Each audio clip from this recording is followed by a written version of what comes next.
Education and Culture decided to give permission for school to start face-to-face learning in January 2021.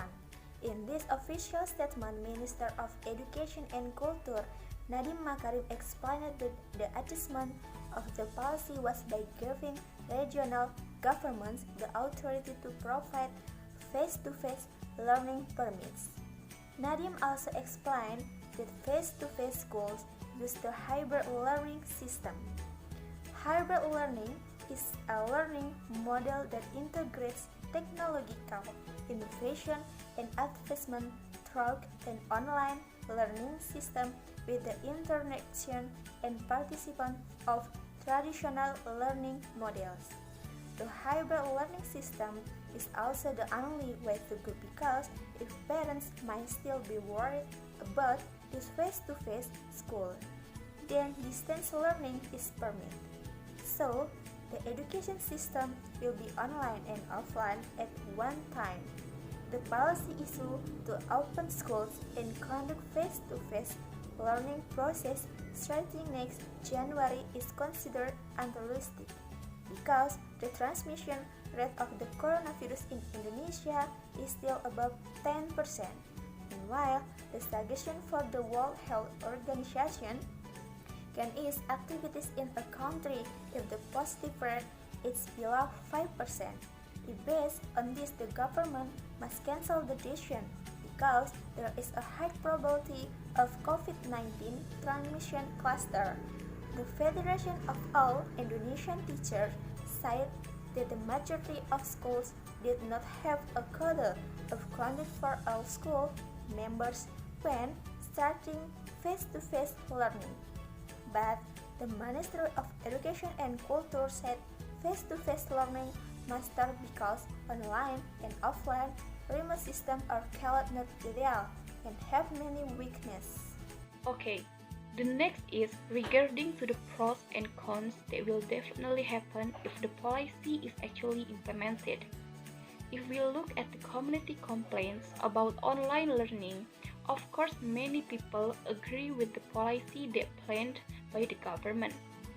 Because there are several reasons why people want offline learning to be applied immediately.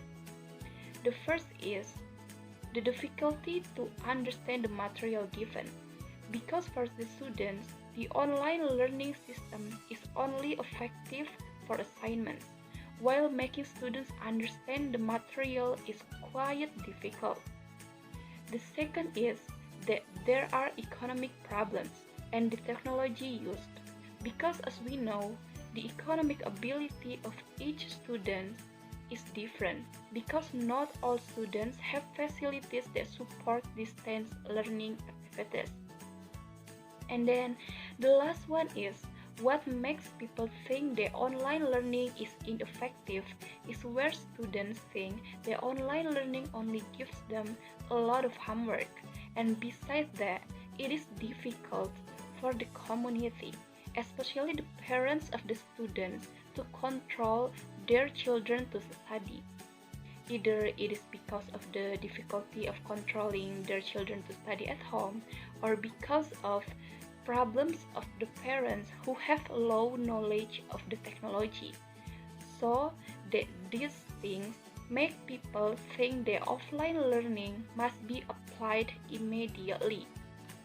Although some parties support and agree with the issue of the policy, there are also other parties who oppose and disagree both from the society, parents, and even the students. The statements regarding this objection and disagreement are of course based on several arguments, including 1. Not effective, considering that COVID-19 is still pandemic, so that it can cause an increase in the spread of the COVID-19 virus rapidly. 2. The risk of forming new cluster is very high, considering that students tend to be active and ignore health protocols. Not only new cluster, epidemiologists think that doing offline learning when the pandemic is not over could trigger the emergence of a second wave of COVID-19. This is the biggest concern for parents for the safety of their children. 3. The unavailability of new discoveries for effective treatment. Considering that the situation has tends to worsen, such as an increase in positive cases, health workers have a strong objection if offline learning is carried out. Health workers suggest that offline learning be carried out when there are vaccines and the right handlers. 4. And last, the short preparation time given that this policy is emerged at the end of 2020. Preparation for offline learning during a pandemic must be detailed, start from supervisor, learning system, to medical equipment that must be available. Complex preparation so that it can be realized optimal certainly takes a long time.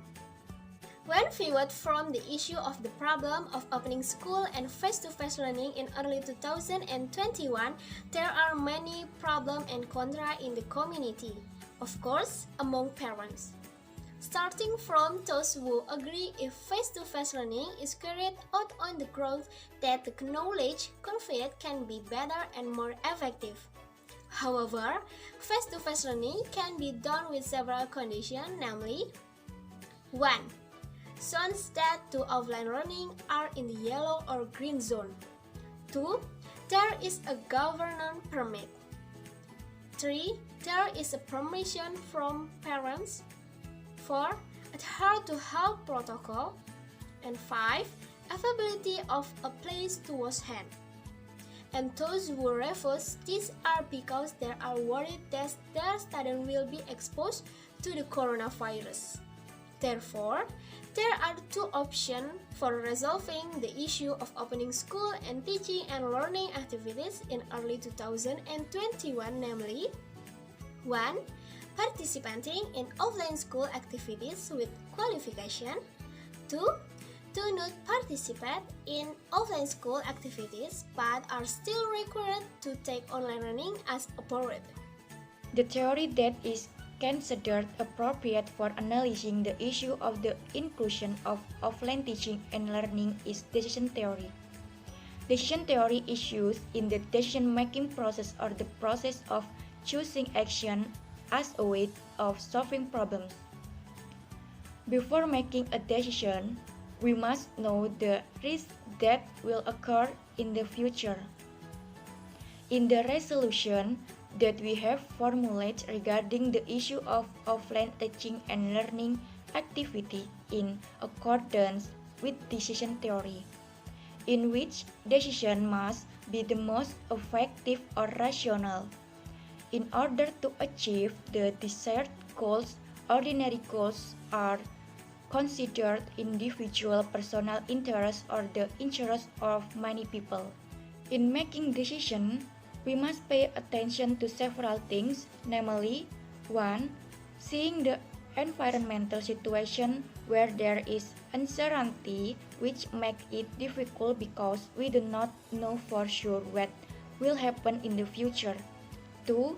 Seeing the human ability to solve problems where in the face of an uncertain environment complex, humans need to think, understand, and have the ability to solve problems. 3. The process of making decisions based on intuition where in determining decision, there must be a consideration of options or find other better ways to rationalize the decision taken. Every decision making will always face four conditions, namely 1. Certainty, 2. Uncertainty, 3. Risk, 4. Conflict.